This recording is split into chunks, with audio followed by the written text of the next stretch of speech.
atstovams perdavė šiandien, reiškia, duomenys, kad reikia patikslinti 4114 žmonės apsilankant, reiškia, paimant iš jų dar kartą parašą dėl referendumo pageidavimo. Dėl 5254 įrašų mes linkę pasisakyti, kad tie įrašai atitinka įstatymo reikalavimus. Formalaus komisijos sprendimo nėra, bet aš tikiuosi, kad jisai toks bus pagal metodiką. Ir reikalinga iniciatyviniai grupė iš viso dar parašų surinkti, kad pasiektų 300 000, patikslinti, ištaisant nesminės klaidas, nesminius trūkumus 7800. Tai mano regis, jie iš tikrųjų, jeigu, reiškia, parašų rinkimo metu dirbo pakankamai kruopščiai, žmonės ten, kurie padarė ten pavardė neteisingai surašyta, dokumento numeris, visus tos mes, reiškia, parašus jiems ir atidavėm patikslinti, tai aš tikiuosi, kad jie, reiškia, turi tikrai šansus, jeigu toks patalkininkų būris bus, tos visus trūkumus pašalinti. Tokiu atveju, jeigu jiems, reiškia, pateiks mums 21 sausio dokumentus, mes per 15 dienų turim baigti tikrinimą ir priimti sprendimą galutinį. Reiškia, ar yra surinkti referendumai parašai ar ne. Tikimės, kad tą sprendimą turėtume priimti iki vėliausiai vasario 6 dienos. Pone Gentvilai, kaip Jūs manote, ar pavyks šiuo atveju referendumo iniciatoriams pasiekti tą tikslą, kurio jie ir siekia? Aš būčiau sakęs, kad apie savo tikėjimą, nenorą ar nenorą kalbu tikėjimą, būčiau sakęs, kad nelabai tikiu, bet dabar aš girdžiu truputį kitą traktavimą iš pono Vaigausko, negu kad buvo čia prieš Kalėdas pasakyta, kad ten atrodė, kad 8000 reiks tikslinti parašų. Gal aš netiksliai išgirdau, tai girdžiu 4114, kur reikia aplankyti, tai viskas yra iniciatorių rankose. Kokią komandą jie yra sutelkę? Ar išlaikė tuos žmonės, kurie ten buvo, ar pritraukia naujų žmonių? Tai jeigu pritrauks naujų žmonių, aplakstys, operatyviai dirbs, aš manau, tai yra įmanoma. Bet iš principo vis tiek tai yra savotiškas detektyvo darbas. Virš 4000 žmonių surasti, aplankyti juos, nuvažiuoti, nėra turbūt taip paprasta. Išskyrus tai, kad Vaigauskas pasako, pas ką važiuoti. Ne, jisai to nepasako. Čia jie parašė, tai rinkėjai savo parašų rinkimo lapus.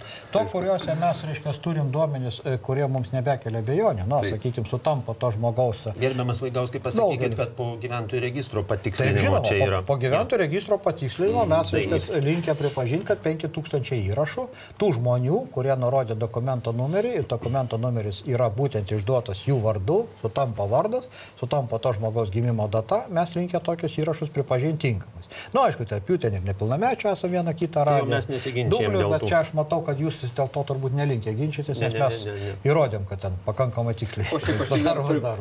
Pridėsiu, kad mano noras yra toks, kad piliečių iniciatyva būtų realizuojama, nors aš esu prieš tas referendumo kai kurias nuostatas. Bet smerkti, kaip nors nuvertinti piliečių iniciatyvą ir linkėti nesėkmės, aš tikrai nelinkiu. Tai, kad referendumo iniciatoriai turbūt, didelį darbą įvykdė šitoje situacijoje, tai čia turbūt niekas ir nesiginčia, bet visgi. Pone Vaigauskai, kodėl jūs patys negalėjote patikslinti tų duomenų, kuriuos nurodėte patikslinti iniciatorių grupę? Įstatymas būtent numato, kad ne mes parašus renkam, ne mes parašus galim tikslinti. Į referendumo iniciatyvinę grupę parašus renka, iniciatyvinę grupę ir tikslina. Bet toks įspūdis susidaro, kad poną Šliužą išsiuntėt žiemą žibučių. Tai pažiūrėkit, kokia dabar žiema. Yra žibučių. Vėl mielatams tą patikslinsiu.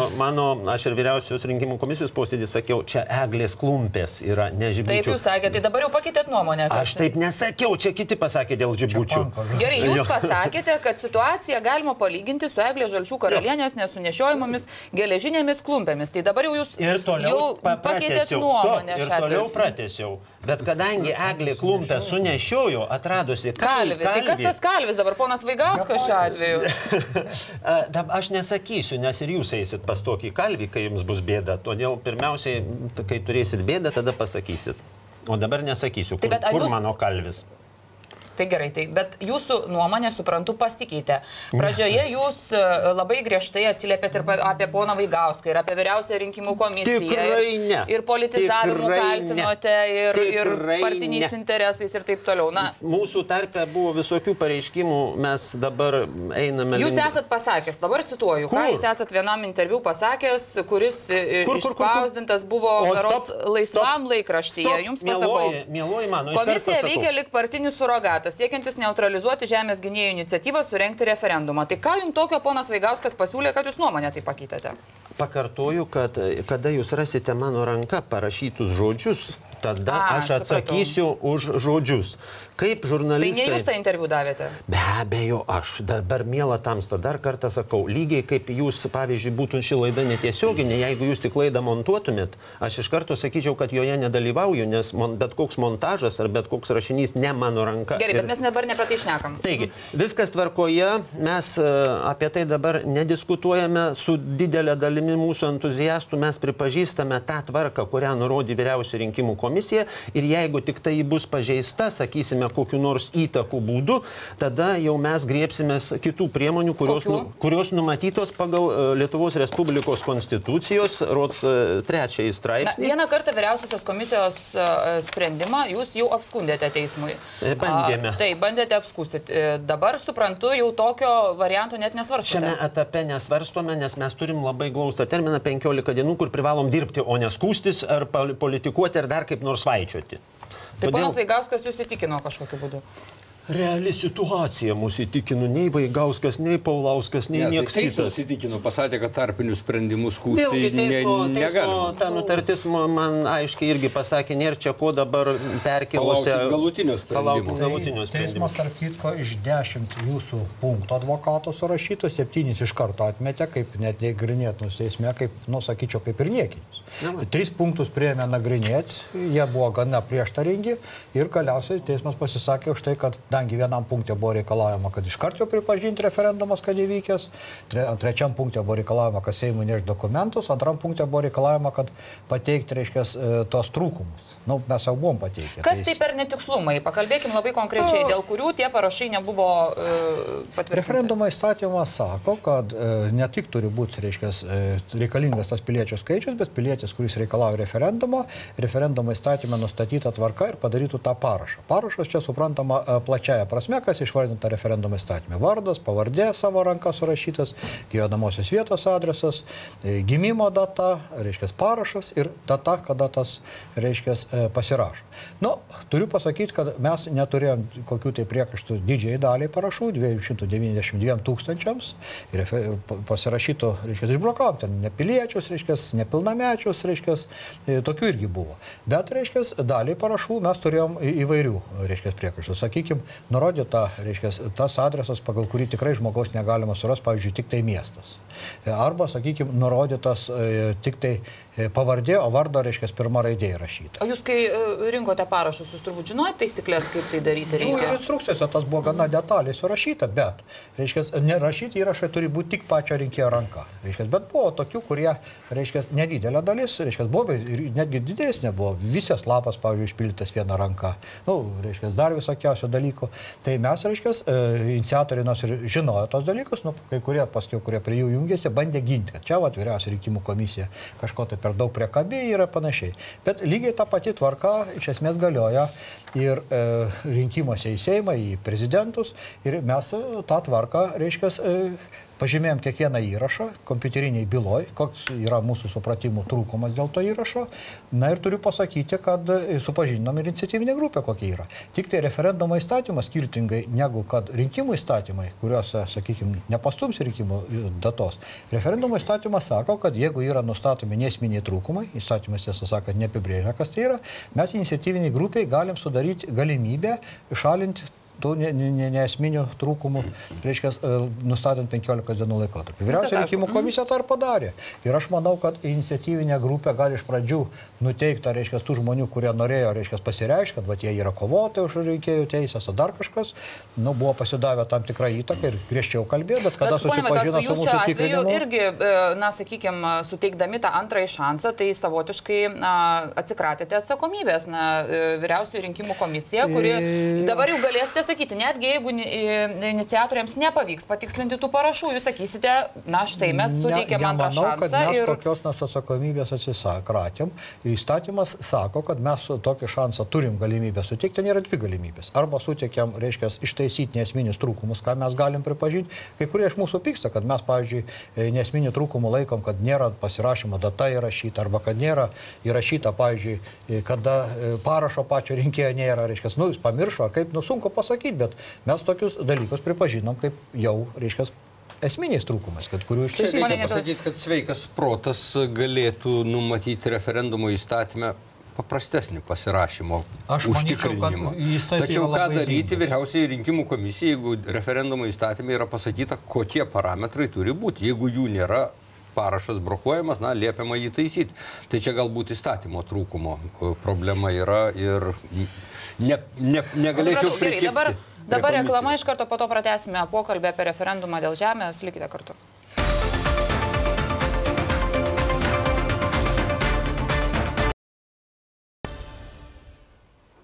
Taigi mes grįžtame į studiją ir tęsime pokalbį apie referendumą dėl žemės. Pone Šliužai, jūs viešai pristatomas kaip Lietuvos žemės išsaugojimo iniciatyvinės grupės vadovas, vienas pagrindinių koordinatorių ir lygiai taip pat dalyvavęs ir tame vyriausiosios rinkimų komisijos posėdėje. Ar jūs esate tikras, kad jūs turite visų grupės narių, visų koordinatorių palaikymą dėl savo tam tikrų sprendimų, veiksmų?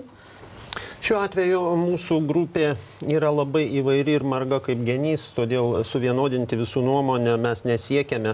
Gal nereikia suvienodinti, gal reikia derinti nuomonę? Bandome derinti, tačiau tam neturime dabar laiko, dabar stačia galva neriamės į šį darbą per 15 dienų, kurį reikia padaryti ir kitomis temomis nešnekame. Gerai, šnekame. Dabar, tarkim, yra Zigmas Vaišvila, jūsų iniciatyviniai grupiai talkinantis nepriklausomybės akto signataras, kuris teigia, kad labai konkrečiai sako, kad vyriausioji rinkimų komisija pergudrė posėdėje dalyvavusi Pranciškų Šliužą. Tai ką jis turi omeny jūsų manimu? Aš vėlgi nenagrinėsiu atskirų žmonių nuomonės, tikrai aš... Ponas Panka, kuris pareiškė lygiai taip pat, kad skųs teismui, jeigu nepavyks iki to laiko iniciatoriams susitvarkyti su šitą problemą. Dar kartą grįžtu prie tų visų jų, aš prašau ir parašysiu, nekelti vėjų dabar jokių, atidirbti 15 dienų, o tada tegu daro, kas kaip jau išmano, bus realūs rezultatai visiškai ir kas nematys realių rezultatų, tada aš jau šnekėsiu, nežinau, kokiu būdu. Pilsiu, tai jūs vienas čia laukia karys esate, jūs vienas kovojate, ar jūs susiderinate su savo kolegomis? Labai derinu ir tie, kurie kartais pasišiaušia, jie iškart supranta, kai tik apčiuopamą realų veiksmą padarome, iš karto viskas būna gerai, nurimsta. Na, yra manančių, kad jūs be reikalo nuolaidžiaujate vyriausiai rinkimų komisijai. Manančių visada bus visokių, todėl aš apie manimus dabar nešneku, vėlgi šneku labai apie realų ir konkretų darbą, ką reikia padaryti ir noriu tamstom visiems pasakyti, kad mes tas klaidas padarėme ne dėl to, kad mes jas norėjome padaryti, bet dėl to, kad buvo labai prastas informuotumas ir mes neturėjome etatinių apmokytų parašų rinkikų. Vėlgi mums talkino žmonės be išimties, visi, kas pripuolė prie mūsų. Todėl ir tos klaidos, sakysime, pasirašymo datos nebuvimas, mes nemanome, kad tai yra klaida, nors vyriausios rinkimų komisija tai išbraukė, nes nebuvo galima, sakysime, kitaip pasirašyti, nes buvo išduoti konkrečią dieną parašų rinkimo lapai ir konkrečią dieną buvo gražinti. Todėl visiškai aišku, kad pasirašymo data turėjo eiti. Mes labai apgailestavome pradinėme etape, kada, na žinot, ateina į šeimą mūsų parašų rinkikas ir sako, pasirašykite dėl referendumų. Dėduks, pavyzdžiui, purvinos rankos, tu vaikeli pasirašy, užpildyk už mane visus duomenis, aš pasirašysiu. Štai tokių mes padarėm daug klaidų, kur manėme, kad šeima gali būti pataisoma. Tai dabar nesiginčiu dėl to, viskas čia šiame etape atsumiu visus tuos dalykus. Pone Šliužai, jūs man taip ir nesakėte klausimą, ar jūs turite pritarimą savo kolegų, ar jūsų viduje šitos iniciatyvinės grupės yra viskas gerai šiuo atveju? Viskas gerai. Viskas pas mus gerai, kaip ir Lietuvoje viskas bus gerai po to, kada mes gražinsime demokratijos pradus.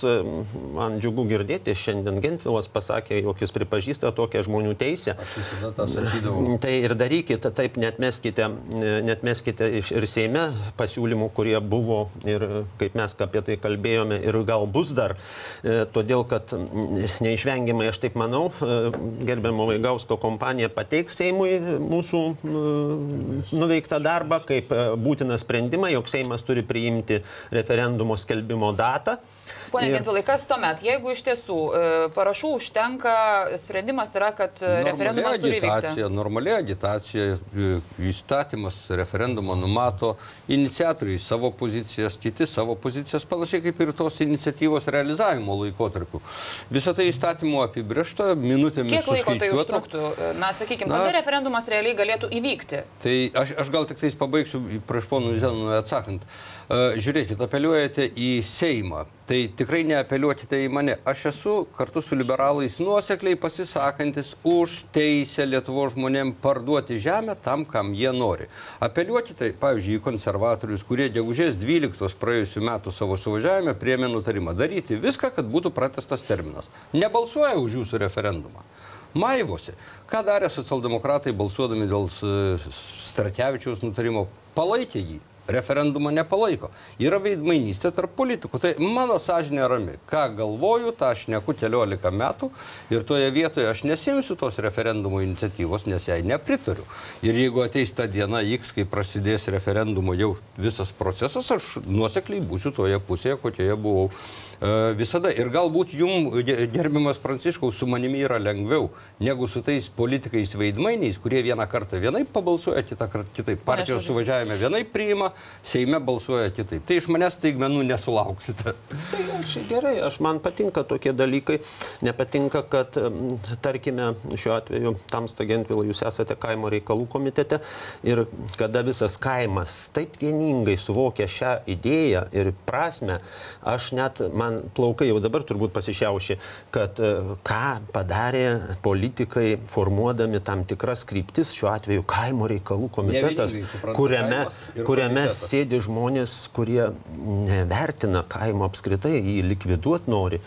Tai čia jau kitos šnekos, bet mes grįžkim prie referendumo. Jeigu referendumas įvyktų ir toms nuostatoms būtų pritarta, koks tada scenarijus?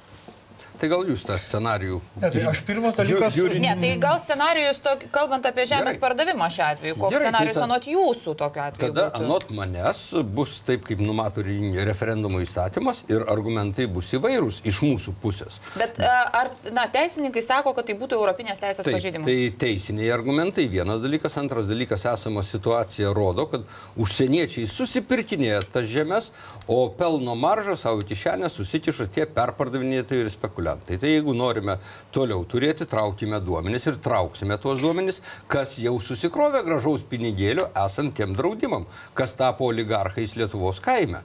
Ir tada dėsime žmonėm argumentus, kuriuos dalį jau esame padėję. O jums šitą informaciją nežinoma? Jums čia naujiena, ką ponas Gentvilas sako? Oi, ne, aš mintinai ją moku. Tai jinai nesvarbi šiuo atveju, ar kaip? Ji yra prastai pateikiama visiškai. Pateiksime geriau. Ne. Todėl, kad... Nevadinkit manęs ponu, mielo Tamsta, dar iškart prašau. Todėl, kad problema netokia. Didesnė dalis valdžios žmonių būtent turi irgi susipirkę galybę sklypų įvairiomis formomis įgyja. Ir štai jie labai suinteresuoti būtent dabar pelningai uždirbti. Galbūt čia pasiekmė nuo to, kaip mes paleidžiame 47 konstitucijos straipsnį. Todėl jų interesas man visiškai aiškus, tuo tarpu, sakysime, mūsų interesas yra visiškai vėl aiškus išsaugoti Lietuvą kaip teritoriją, kad nebūtų pažeistas vientisumo principas. O šiuo atveju teisiniai argumentai, ar jums yra dar kartą svarbus? Pakartoju, pagal konstituciją pirmiausiai yra vientisumas. Todėl pirmasis teisinis argumentas yra mūsų konstitucija ir galimybė pasakyti, ar europinė teisė ima viršų, ar lietuviška teisė ima viršų. Taip, bet jūs kvestionuojate europinę teisę šiuo atveju? Be abejo, taip. Mes klausėme ir visų politikų, ar mes esam suvereni valstybė, ar mes esam jau inkorporuota beviltiškai į Europos Sąjungą ir tampame išdraskytą, kolonizuotą žemės gabalėlį. Inkorporuotai tai turbūt esame, bet kokiu atveju. Jūsų referendumas nesudaro galimybės valstybei kontroliuoti to, kuris įsigyja. Ne mūsų referendumas. Taigi, mano argumentas būtų toks. Valstybė turėtų leisti parduoti, patikrinti pinigų kilmei to, kuris perka ir nustatyti jam tam tikrus reikalavimus. Ne mažiau kaip 10 metų dirbti pačiam, ne mažiau kaip 10 metų nenuomoti, neparduoti, deklaruoti pasėlius, gyventi Lietuvoje ir mes pamatysime, kad tokiu būdu suderinsime mūsų stojimo sutartį į Europos Sąjungą, atversime rinką, tačiau iškelsime reikalavimus tiem būsimiem pirkėjam. Trumpai, ir kai dabar premjeras ir kiti sako, yra saugiklių įstatymas, tie saugikliai neveiks, reikia naujų saugiklių. Tai labai trumpai, nes laida į pabaigą visiškai. Gerai, kadangi ne vienas saugiklis Lietuvoje nepadarytas iki šiol per 10 metų, niekas nepadaryta net truputėlio, todėl mes atmetame visus politikų dabar svaičiojimus ir mes kaip tauta imame suvereno teisės ir sprendžiame pagal konstituciją vėlgi, kad suverenitetas priklauso tautai, šiuo atveju mes perimame vadovavimą valstybei šiuo atveju.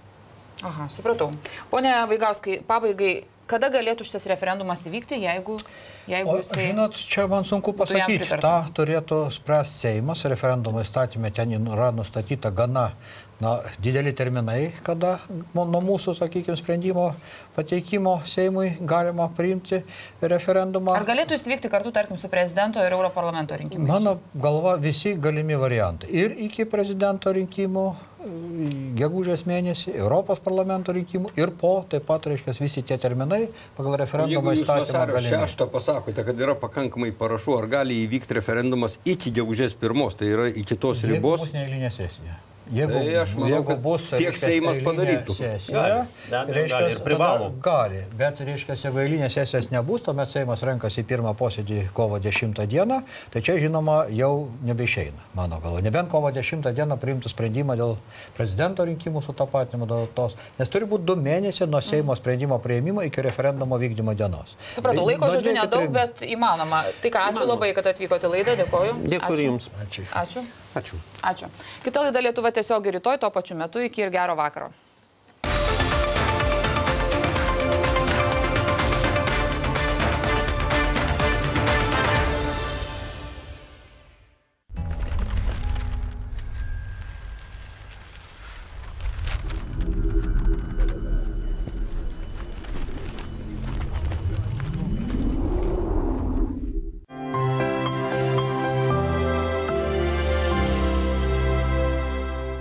Naujas pasiūlymas pirmai paskolai. Visos paskolos iki 700 litų iki 30 dienų laikotarpiui tik už 1 litą. Kredit 24. Tavo patikimas finansinis partneris. Minkšti ir šilti. Natūralaus avikailio batai. Įsitikinkite tuo patys Kolabi salose. Vilniaus, Kauno ir Klaipėdos akropoliuose, Vilniaus panoramoje Kanų parduotuvėje ir internetu Open24 LT.